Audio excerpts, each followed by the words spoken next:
文宣策略总是要激起自己一方的信心，而信心的来源呢，要看当时你具备什么样的条件。事实上，文宣策略总是先确定目标，然后再确定手段。如果条件变化了，也可以，同样的现象也可以做相反的解释。例如，因为我还记得80年代我还小的时候，文宣是怎么一回事？就是那时候的文宣是认为是美军是唯武器论，唯武器论的理由是美国技术先进，但是美国人很怕死。所以呢，相反就是对比说，我们人民解放军虽然武器落后，但是人不怕死，所以唯武器论是注定要失败的一方。但是比如说至少最近这5年，文宣策略就变得相反了。我们现在有了很多技术装备，像周小平同志所表示呀，我们有东风，你们有吗？好像唯武器论又变成一个优势了。如果他们按照80年代文宣逻辑的话，那么是不是人民解放军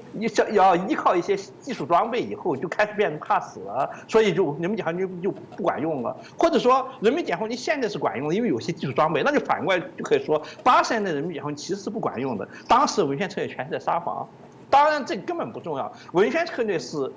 先划定的结论，就是说我们最厉害，我们最有希望。然后我们现在条件什么呢？如果我们现在条件没有什么技术装备，只有人，我们就说技术装备算个屁，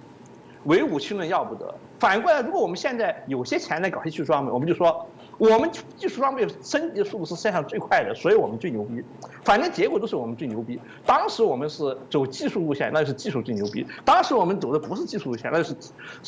技术最不牛逼。至于说人口这个东西，人海战术管不管用，这个我们要首先搞清楚军事人口怎么一回事。在人类历史上的大多数时间段和大多数地点，军事人口跟总人口、居民人口是不相配伍的。例如，匈奴的人口可能比西汉的人口要少得多，但是说到军事人口的话，两国可能相差不大，甚至可能匈奴还更占优势些。因为匈奴平时的游牧骑士是随时可以转变为战士的，而西汉方面的农耕居民大部分不能转变为战士。所谓的人口管用的这个时代，大体上来讲，顶多按照最宽泛意义上解释，就是只能适用于拿破仑战争到2战这段时间内，因为拿破仑战争以前的战争是封建骑士战争，受过专门训练的贵族骑士战争，普通人并不参战，人口多少并不管用，要看是能打的贵族骑士有多少。而在这一段拿破仑实行全民动员的战争以后，直到第1次世界大战和第2次世界大战全部动员的战争，就是等于是举国男性人口都上战场，后方只有老弱病残和妇女。妇女之所以工作，就是因为男人全去了前线。在这种情况下，国家的人口基数代表了能够动员的士兵人数，是件相当重要的事情。但是这个也是有前提的，前提就是，大部分人口具有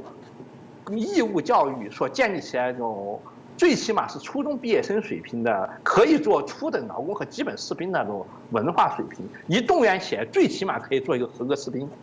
有很多地方就不符合这个标准，例如国民政府，重庆国民政府领导下的中华民国，虽然有4亿人口，但是它有大量的人口实际上不能胜任普通士兵的操作，因此不能直接转回战斗力。而日本的人口虽然少得多，能够动员出来合格战士却要多得多。但是在欧洲，在基本的国民教育已经普及的情况之下，确实是像俄罗斯、苏联这样能够大量动员人口的国家，就相对于法国和德国这样能够动员人口较少的国家，就出现了很大的优势。最后权力转移到美国和俄国手里面，英法德和欧洲国家的没落跟这一点跟这种战争方式是颇有关系的。但是这一点跟就是中国共产党宣传和被宣传人海战术又是两码事。因为中国共产党跟国民党领导下的国民政府一样，它的大部分人口不具备普通士兵的素质，所以人海战术经常是指的是没有军事用途的人质战术。例如传说中孟良崮共军利用妇女儿童当人肉盾牌，或者在朝鲜战争中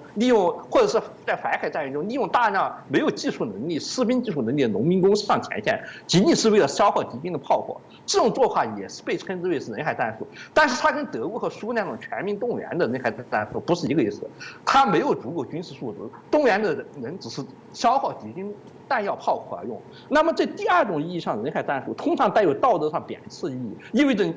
当局对平民使用的不道德的做法，而且它，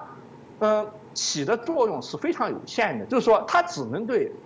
火力和弹药严重不足的对手起作用。直截了当说，就是在整个历史上，这种第二种意义上人海战术实际上只对国民党政府、国民党军队起过作用，因为国民党政府和军队在抗战结束以后就失去盟军的援助以后，就没有重武器和弹药的补给能力。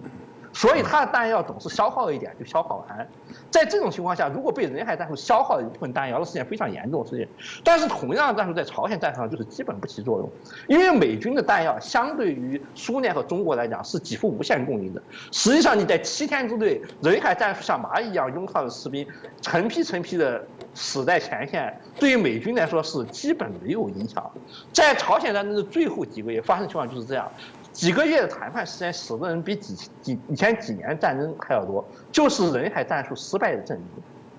而目前共产党假定的敌人当中，恐怕是不能复制出1948年的国军那种极度缺乏弹药的敌手来。假如他的对手是美国这些盟友的话，那么也可以假定弹药匮乏这件事情不会再出现。因此，第二种意义上人海战术是没有意义的。第一种意义上人海战术就是2战时期苏联那种全民战争，很可能、极大可能是占绝大多数可能，在第2次伊拉克战争以后，不会成为将来战争的主要形态。尽管伊拉克也有能力动员其大多数人口，但是战争实际上在极少数职业军队之间就决出胜负了，大多数人口没有参战机会，即使是动员成后备役也没有使用机会，很可能将来战争仍然就是这样的。所以现在讨论人海战术，假定人海战术拥有人海战术一方享有优势，这是没有意义的。人海战术动员出来大量士兵，甚至是大量的火炮。火炮像士兵需要成本就比普通士兵要高了。比如说，假如美军掌握空中优势情况下，就像2次伊拉克战争所证明一样，会在几分钟之内，100门大炮也好，1万门大炮也好，100名士兵也好，10万名士兵也好，几分钟之内就会被摧毁，基本上没有任何意义。反过来，大量的人口，他们需要吃饭，需要维持治安，反而会很容易变成统治的负担。这种情况像在明清战争的时候就已经出现，人口较多的一方非但不能动员他的人口为军队，反而因为为了养活这些人口和统治这些人口，要承担大部分的治安负担，而人口较少的地方反而负担较轻，处于相对的优势。我认为未来情况基本上是后面一种情况，但是沿袭朝鲜战争时期留下来的人多就是力量这种错误的印象，在宣传上可以发挥一点点作用，所以它就暂时被中国方面沿用下来了。